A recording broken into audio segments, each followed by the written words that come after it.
नमस्कार, आप देख रहे हैं इंडिया न्यूज और मैं हूं आपके साथ सचिन दुबे। हरियाणा में आज क्या है खास, इस पर डालेंगे नजर और शुरुआत करते हैं इस वक्त की बड़ी खबर के साथ। एक बार फिर से दिल्ली में सफर करना हुआ महंगा। जी हां, सीएनजी के दामों में 2 रुपए की बढ़ोतरी कर दी गई है। यह बड़ी खबर हम आपको बता रहे हैं। दिल्ली में एनसीआर में फिर बढ़े सीएनजी के दाम, 2 रुपए किलो महंगी हुई सीएनजी। अब तक के रेट के हिसाब से आपको बताएं तो दिल्ली में 73 रुपए 61 पैसे प्रति किलो हुई है सीएनजी। इससे पहले 14 अप्रैल को बढ़े थे सीएनजी के दाम। एक महीने में 2 बार महंगी हुई सीएनजी। ये बड़ी खबर हम आपको बता रहे हैं। दिल्ली में 73.61 रुपए प्रति किलो हुई सीएनजी। इससे पहले 14 अप्रैल को बढ़े थे सीएनजी के दाम। इस बीच आपको जानकारी दे कि एक महीने में 2 बार महंगी हुई है सीएनजी। ये बड़ी खबर हम आपको बता रहे हैं। तो लगातार महंगाई का जो असर है वो आम जनता के ऊपर देखने को मिल रहा है। महंगाई की मार की वजह से जनता परेशान है। सबकी उम्मीद है यही है कि आखिर महंगाई कब थमेगी, लेकिन वही दूसरी ओर पेट्रोल, डीजल, सीएनजी के दामों में लगातार बढ़ोतरी हो रही है। आज ये बड़ी खबर सामने आई है जहां पर सीएनजी के दाम में बढ़ोतरी हुई है। 2 रुपए किलो महंगी हुई है सीएनजी।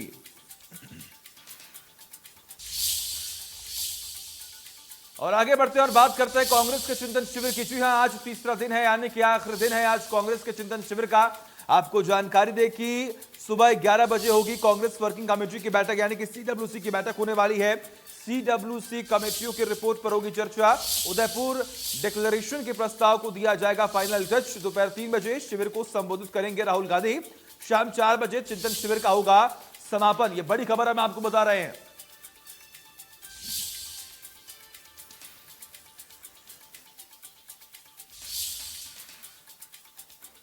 तो उदयपुर से यह बड़ी खबर सामने आ रही, जहां पर कांग्रेस के चिंतन शिविर का आज आखिरी दिन है। आज आखिरी दिन कांग्रेस वर्किंग कमेटी की बैठक होगी।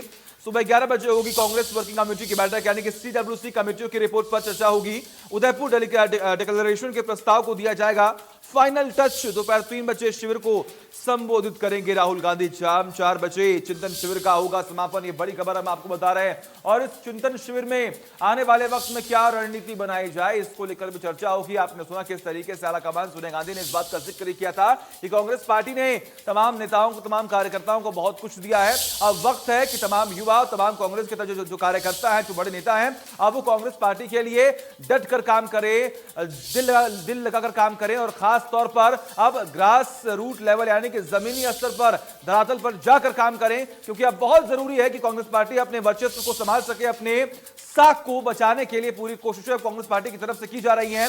आपको जानकारी दे कि आखिरी बार ये जो चिंतन शिविर है 2013 में हुआ था, जब 2014 में केंद्र में भाजपा की सरकार आई। उससे पहले जो ये चिंतन शिविर का आयोजन किया गया था, उसके बाद जो ये 3 दिवसीय चिंतन शिविर का आयोजन किया गया, उसमें आज आखिरी दिन है। और आज आपको जानकारी दें कि राहुल गांधी 3 बजे शिविर को संबोधित करेंगे। शाम 4 बजे चिंतन शिविर का समापन होगा। उदयपुर से ये जो पूरा कार्यक्रम है, जो पूरा चिंतन शिविर का आयोजन किया गया है, वो उदयपुर में किया गया है। तो यहाँ लेक सिटी, झीलों की नगरी। लेकिन इस बीच में आपको यह भी जानकारी दें कि पूरी कोशिशें यहाँ पर लगातार की जा रही है कि पार्टी को किस तरीके से मजबूत रख कर आगे बढ़ा जाए, संगठन के तौर पर किस तरीके से मजबूत किया जाए, जो खामियां हैं उसे किस तरीके से दुरुस्त किया जाए। और हर जगह की अगर हम बात करें, जो अंतरकला की कमियां सामने आ रही थी, अब वो तमाम कमियों को दूर करके पार्टी के एक नए इमेज को लेकर अब काम की जा रही है।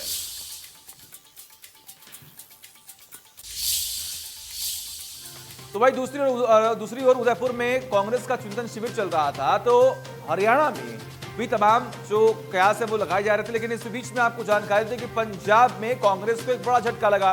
जी हां, आपको बताएं कि सुनील जाखड़ ने पार्टी को नमस्ते कह दिया। उन्होंने अपने फेसबुक पेज के जरिए लाइव करके ये बताने की कोशिश की कि सोनिया गांधी जी, आप पूरे देश में राजनीति करें, लेकिन पंजाब को बख्श दें। राजस्थान के उदयपुर में जारी चिंतन शिविर के बीच कांग्रेस को झटका लगा। कांग्रेस के वरिष्ठ नेता सुनील जाखड़ ने पार्टी से अलग होने का फैसला किया। उन्होंने कहा कि आज कांग्रेस पार्टी खटिया पर नजर आ रही है। Good luck and good by two Congress party. Sunil Jakhar ने शनिवार को अपने आधिकारिक फेसबुक पेज से लाइव होकर कांग्रेस छोड़ने का ऐलान कर दिया। पंजाब कांग्रेस के पूर्व अध्यक्ष ने कांग्रेस में जातिगत समीकरण को ध्यान में रखकर की जा रही राजनीति पर सवाल भी उठाए और आलाकमान पर निशाना भी साधा। सुनील जाखड़ ने कहा कि पंजाब में जो कांग्रेस के इंचार्ज थे, उन्हें नोटिस न देकर हमें दिया। अगर मेरी वजह से पंजाब में सरकार नहीं बनी तो हमें निकाला क्यों नहीं। उन्होंने आगे कहा कि नोटिस देकर मेरा क्या बिगाड़ लेंगे। चापलूसों के साथ रहना आपको मुबारक, लेकिन फैसला तो लीजिए। this is my parting gift, my last words spoken to the congressman. But मैं इस विश्वास के साथ कह रहा हूँ कि कोई ना कोई, मैंने आज भड़ास निकालने के लिए नहीं, आप में कमियां निकालने के लिए नहीं, उन बातों को उजागर किया है जिनके ऊपर चिंतन भी नहीं, चिंता करने का विषय है। आज आपका भी इम्तिहान है, और वो जो 450 सो कॉल्ड सीनियर लीडरशिप बैठी है, आज मैं देखना चाहूँगा कि कितने लोग खड़े होकर सच्चाई पे पहरा देते हैं, कितने लोग खड़े होकर कहेंगे कि वो 5-4 जो पंजाब वाले आए हुए हैं जिन्होंने आग लगाने की बात की थी, उनको बाहर निकाला जाए हॉल से। उनको तो आपने स्पीकर बना रखा है, वो तो आज यहाँ पे आपके वर्कर्स को एड्रेस करेंगे, और जिनकी वो मुखिया हैं उनको मंच पे मठासीन है। तो आप देखिए, ये आप जाने। मैं एक दफ़ा फिर से, मैंने पहले भी जिस दिन नोटिस आया था उस दिन कहा था good luck to Congress party, and today again से गुड लक। एंड तो आपने सुना कि यहाँ पर किस तरीके से सुनील जाखड़ ने तमाम बातों के जरिए, तमाम तंजों के जरिए कांग्रेस पार्टी पर निशाना साधने की कोशिश की। शुरुआत में ही उन्होंने एक संकेत भी दिया था, आपको जानकारी देकर उन्होंने अपने ऑफिशियल ट्विटर हैंडल से कांग्रेस पार्टी का नाम हटा दिया था। और पंजाब में जिस तरीके से चुनाव हुए, चुनाव में आम आदमी पार्टी को बढ़त मिली, सरकार बनी, कांग्रेस को दरकिनार कर दिया गया, कांग्रेस पार्टी को हाशिए पर रखा गया, वहां पर जो अंतरकलह की, खास तौर पर सिद्धू वर्सेस कैप्टन की जो ये लड़ाई है, जो ये विवाद है, वो थमने का नाम नहीं ले रही थी, जिसके बाद कैप्टन ने पार्टी से अपना रास्ता जो है वो अलग कर लिया। इसी का कहीं ना कहीं खामियाजा जो है वो पंजाब में कांग्रेस पार्टी को देखना पड़ा, और जो सरकार में थी अब वो सरकार से बाहर हो गई। लेकिन इस बीच देखिए, कई दिन बीतने के बाद, महीने बीतने के बाद जब सुनील जाखड़ ने ये ऐलान किया कि मैं जो है वो पार्टी से अब दूरी बना रहा हूँ, मैं पार्टी को नमस्ते कह रहा हूँ, लेकिन सोनिया गांधी से उन्होंने इस बात का अपील भी किया कि आप पूरे देश में राजनीति कीजिए, लेकिन पंजाब को आप बख्श दीजिए। तो लगातार तमाम तस्वीरें भी हम आपको दिखा रहे हैं और आपको बताने की कोशिश कर रहे हैं कि आखिर कांग्रेस जो है वो किन परेशानियों के साथ अब आगे बढ़ रही है। आगे बढ़ते हुए आपको बताते हैं कि इस चिंतन शिविर के दूसरे दिन ही भूपेंद्र सिंह हुड्डा, जो कि पूर्व मुख्यमंत्री रहे हैं, उन्होंने किसान के मुआवजे को लेकर बात कही। जी हाँ, किसानों का पूरा मुआवजा जो है वो दिया जाए, यानी कि सरकार से उन्होंने ये बात कही है। उन्होंने कहा कि किसानों की फसल की गिरदावरी कर किसानों को मुआवजा अब सही समय पर दिया जाए। उन्होंने कहा कि बीमा कंपनियां नो प्रॉफिट नो लॉस की नीति पर काम कर किसानों को पूरा मुआवजा दे। जी हां, कांग्रेस के चिंतन शिविर के दूसरे दिन पूर्व मुख्यमंत्री भूपेंद्र हुड्डा ने कांग्रेस की तरफ से अपनी बात रखी। उन्होंने कहा कि किसानों के जो मुआवजे हैं वो उन्हें मिलने चाहिए।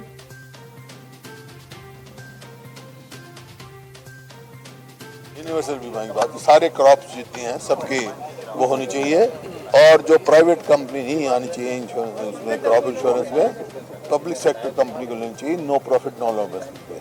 क्योंकि अब तक जो रहा है वो प्रीमियम ज़्यादा दिया है किसान ने, कंपनसेशन कम मिला है, असेसमेंट ऑफ कंपनसेशन में दिक्कत है, उसका लॉस का असेसमेंट जो है वो गवर्नमेंट को करना चाहिए, नॉट बाई। तो आपको बता दें कि कांग्रेस के चिंतन शिविर के दूसरे दिन ही पूर्व मुख्यमंत्री भूपेंद्र सिंह हुड्डा ने किसानों के मुआवजे का मुद्दा उठाया। उन्होंने सरकार से मांग की है कि किसानों की फसल की गिरदावरी कर किसानों को मुआवजा दिया जाए। और उदयपुर से हमारे सहयोगी अभिषेक जुड़े हुए हैं। अभिषेक, फिलहाल क्या हलचल देखने को मिल रही है? चिंतन शिविर का आज आखिरी दिन है, 3 बजे राहुल गांधी संबोधित करेंगे। इसके अलावा पूर्व मुख्यमंत्री भूपेंद्र सिंह हुड्डा ने किसानों के मुआवजे का मुद्दा भी उठाया है। क्या हलचल देखने को मिल रही है उदयपुर में? जी बिल्कुल बताना चाहूंगा कि उदयपुर में जिस तरह से 400 से अधिक दिग्गज नेताओं का जमावड़ा, उनका हुजूम उदयपुर में है, आज उसका आखिरी दिन है। जिस तरह से पिछले 2 दिनों में इनका चिंतन हुआ है, इनका मंथन हुआ है, उसका क्या परिणाम निकल कर सामने आता है ये आज शाम तक पता चल जाएगा।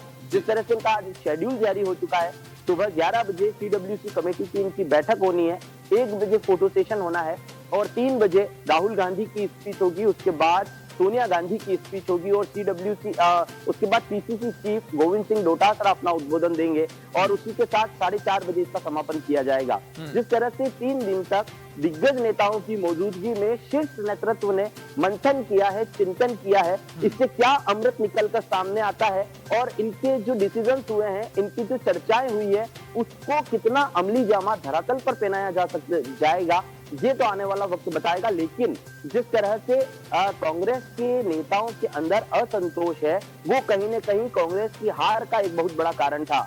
लेकिन इस चिंतन में, इस मंथन में और इस परिवर्तन में क्या कुछ होता है, ये आने वाला समय बताएगा। 2024 के लिए मास्टर प्लान तैयार करना ही इस शिविर का उद्देश्य बताया जा रहा था और शीर्ष नेतृत्व ने अपने दिग्गज नेताओं की परेशानियों को सुना है।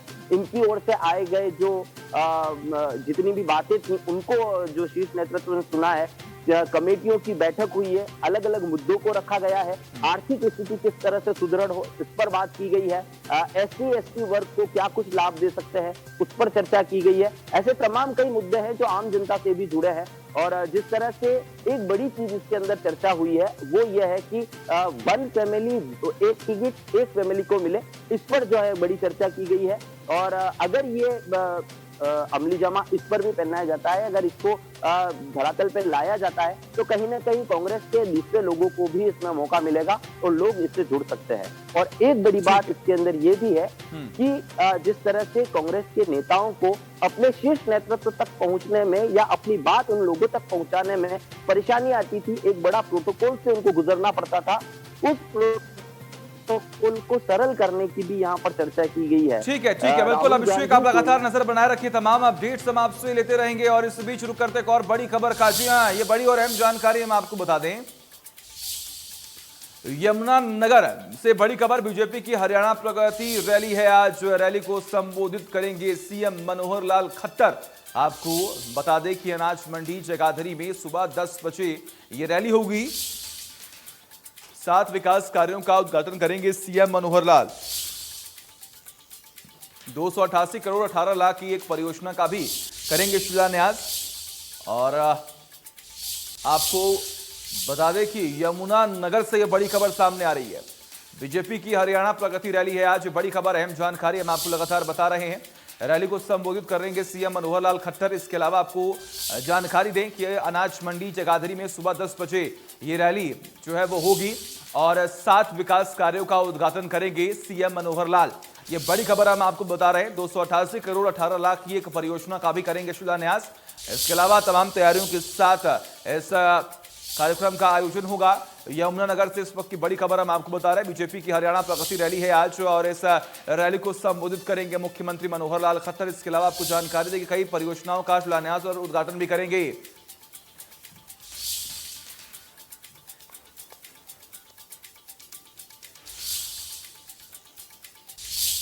और आगे बढ़ते हैं, आपको बताते हैं कि मुख्यमंत्री मनोहर लाल ने ये बड़ी खबर सामने आ रही है कि खेल स्पर्धा का शुभारंभ किया है। जी हां, कुरुक्षेत्र से बड़ी खबर, मुख्यमंत्री ने खेल स्पर्धा का शुभारंभ किया। मैराथन दौड़ की शुरुआत हुई, ये बड़ी खबर, अहम जानकारी। कुरुक्षेत्र से मुख्यमंत्री ने खेल स्पर्धा का शुभारंभ किया। आपको जानकारी दें कि मैराथन दौड़ को मुख्यमंत्री ने हरी झंडी भी दिखाई है और मैराथन में मुख्यमंत्री ने भी दौड़ लगाई। अभी तस्वीरें भी आप देख पा रहे हैं किस तरीके से दौड़ते हुए यहाँ पर दिखाई दे रहे हैं। संदीप सिंह और नायब सहनी भी दौड़ में शामिल हुए। कमलेश डांडा भी खेल स्पर्धा में मौजूद रही हैं। ये बड़ी खबर हम आपको बता रहे हैं, बड़ी और अहम जानकारी आपकी टीवी स्क्रीन पर। मुख्यमंत्री मनोहर लाल ने खेल स्पर्धा का शुभारंभ किया। उन्होंने मैराथन दौड़ को हरी झंडी दिखाई और आप देख पा रहे हैं किस तरीके से खेल राज्य मंत्री भी मौके पर मौजूद हैं। इसके अलावा मैराथन दौड़ में मुख्यमंत्री ने भी दौड़ लगाई है। तस्वीरें आपके सामने हैं। संदीप सिंह और नायब सैनी भी दौड़ में शामिल हुए। इसके अलावा आपको जानकारी दी कि कमलेश टांडा भी खेल स्पर्धा में मौजूद रहीं। ये बड़ी खबर हम आपको लगातार बता रहे हैं, बड़ी और अहम जानकारी आपकी टीवी स्क्रीन पर। कुरुक्षेत्र से मुख्यमंत्री ने खेल स्पर्धा का शुभारंभ किया। मैराथन दौड़ को मुख्यमंत्री ने हरी झंडी दिखाई है।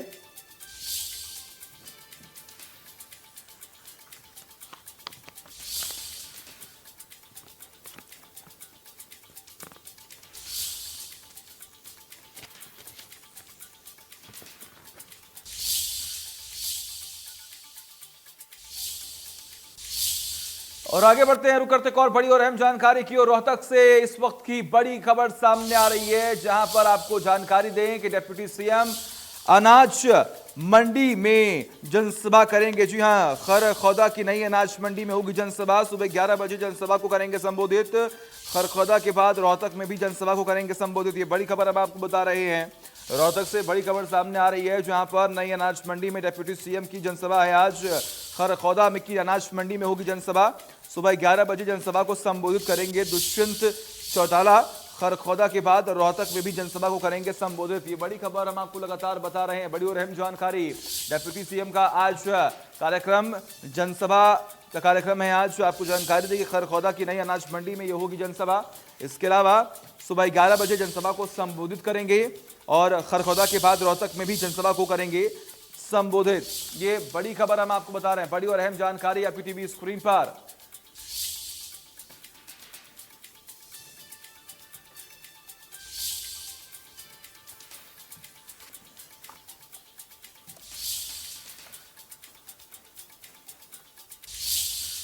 आगे बढ़ते हैं और आपको बताते हैं कि दिल्ली में आग का तांडव किस तरीके से लगातार बरफ रहा है। जी हां, दिल्ली में नरेला इंडस्ट्रियल एरिया में एक प्लास्टिक की फैक्ट्री में भीषण आग लगी, जिसके बाद आसपास के इलाके में आग का तांडव देखने को मिला। आपको जानकारी दें कि नरेला इंडस्ट्रियल इलाके में फैक्ट्री में लगी भीषण आग, 27 दमकल की गाड़ियां मौके पर पहुंची और आग पर काबू पाया। काफी दिनों से बंद पड़ी थी ये फैक्ट्री, अचानक से आग लगी। देखते देखते आग ने विकराल रूप ले लिया। जैसे ये सूचना दमकल विभाग को मिली, 27 गाड़ियां मौके पर पहुंची और कड़ी मशक्कत के बाद आग पर काबू पा लिया गया।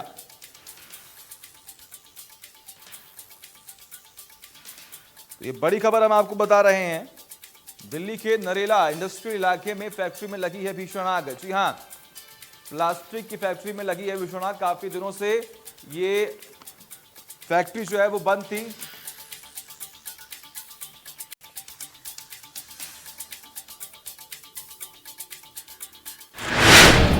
आगे बढ़ते हैं। पंचकुला में एक बड़ी खबर सामने आई है। पंचकुला में यहां पर आपको बता दें कि पराली जलाने से एक बड़ा हादसा हुआ। इस हादसे में 2 लोगों की जान भी गई, 30 से ज्यादा झुग्गियां जलकर राख भी हो गई हैं। आपको बता दें कि आग में झुलसने से 2 बच्चों की मौत हुई। ये बड़ी खबर हम आपको बता रहे हैं। तस्वीरें भी देखिए, लगातार दिखा रहे हैं किस तरीके से मोहाली बॉर्डर पर किसान ने जलाई थी पराली, लेकिन इस पराली की वजह से कई झुग्गियां जो है वो चपेट में आ गई। पंचकुला से बड़ी खबर, खेत में पराली जलाना काफी ज्यादा खतरनाक साबित हो गया और एक बड़ा हादसा हो गया।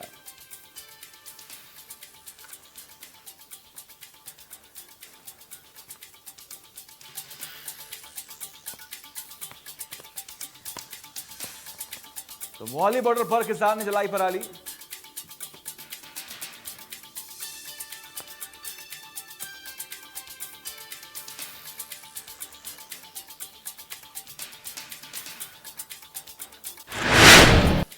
और हरियाणा के 10वीं और 12वीं बोर्ड के जो पेपर्स है वो जांच किए जा रहे हैं। ऐसे में टीचर्स अब उन पेपर्स को जब जांच कर रहे हैं तो उसमें ऐसे इमोशनल मैसेजेस दिए गए हैं जिससे देखकर टीचर्स अपना सिर पकड़ रहे हैं। देखिए, 10वीं 12वीं के छात्रों की इमोशनल चिट्ठी, परीक्षा की कॉपी पर लिखा इमोशनल मैसेज, उत्तर नहीं आया तो पास करने की अपील। मैसेज है या इमोशनल ब्लैकमेल? देखिए इस मैसेज को, ये कोई बच्चे ने नहीं लिखा बल्कि 10वीं और 12वीं के छात्रों का लिखा हुआ टीचर के लिए इमोशनल मैसेज है। उन टीचर के लिए जो बोर्ड की कॉपी चेक कर रही हैं, साल भर पढ़ाई नहीं करने पर जब परीक्षा में बैठे तो कुछ नहीं आया तो कॉपी में आंसर की जगह पास करने की अपील लिख डाली। किसी छात्रा ने लिखा अच्छे नंबर नहीं मिले तो पापा शादी कर देंगे, तो किसी ने लिखा मुझे कोई प्रश्न नहीं आता बस पास कर दो। किसी ने सुसाइड करने की धमकी दी। कॉपी चेक करने वाले टीचर भी सकते में पड़ गए कि आखिर करें तो करें क्या। वहीं पूरे मामले पर जिला शिक्षा अधिकारी दयानंद सिहाग ने अपील करते हुए कहा कि अध्यापक बच्चों को क्लास में बताएं कि इस तरह की गतिविधि और इस तरह की एक्टिविटी बोर्ड की परीक्षाओं में ना करें।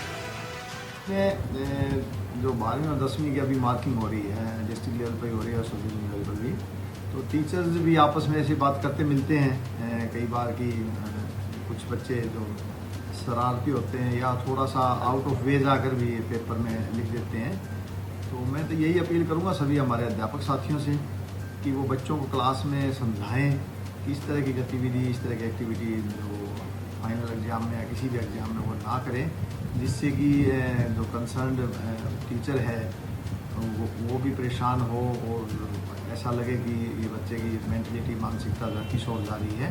तो ये ऐसे ना हो, इसी अपील में करूँगा सभी अध्यापकों के माध्यम से सभी बच्चों को। बहरहाल ये कोई पहला मामला नहीं है, बल्कि इससे पहले भी जो परीक्षाएं हुई हैं उनमें भी बच्चों ने ऐसे ही इमोशनल मैसेज, चुटकुले, गीत और शायरी लिखे हैं। फतेहाबाद से जितेंद्र मोगा की रिपोर्ट, इंडिया न्यूज हरियाणा। चलिए वक्त है एक छोटे से ब्रेक का। खबरों का सिलसिला लगातार जारी है।